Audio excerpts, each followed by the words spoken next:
আসসালামু আলাইকুম গাইস। আজ আমরা যে পয়েন্টটাতে যাচ্ছি সেই পয়েন্টের সাথে জড়িত আছে একটি ঐতিহাসিক চাঞ্চল্যকর তথ্য। এই পয়েন্টটা আগে ছিল একটি পুকুর। এই পয়েন্টটার বয়স সর্বনিম্ন 50+ হবে। তো আমরা এটা পয়েন্ট হিসেবে শুরু করছি মাত্র কয়েক বছর, কিন্তু এটি আগে পুকুর হিসেবে ছিল।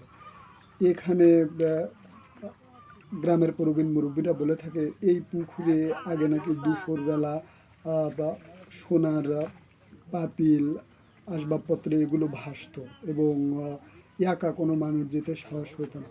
এবং আরও একটি মজার বিষয় হচ্ছে এই পুকুরটা কাটছিল মোগরেছড়ির দাদার পিতা। ওনাকে নাকি একবার জিনেরা নিয়ে গেছিলো এবং 7 দিন রাখছিল। এটা আমরা গ্রামের অনেক প্রবীণ মুরব্বীদের কাছ থেকে শুনছি এবং উনি ফিরে আসার পরে যে গল্প করছিল সেটা শুনে গ্রামের প্রত্যেকটা মানুষ অবাক হয়েছিল।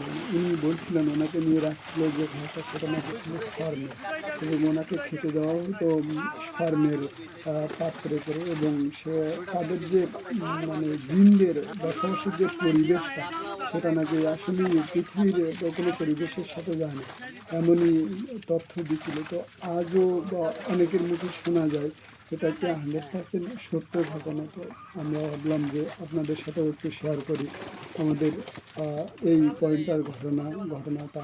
তো সাথে থাকার জন্য সবাইকে অনেক ধন্যবাদ। সাথে থাকবেন।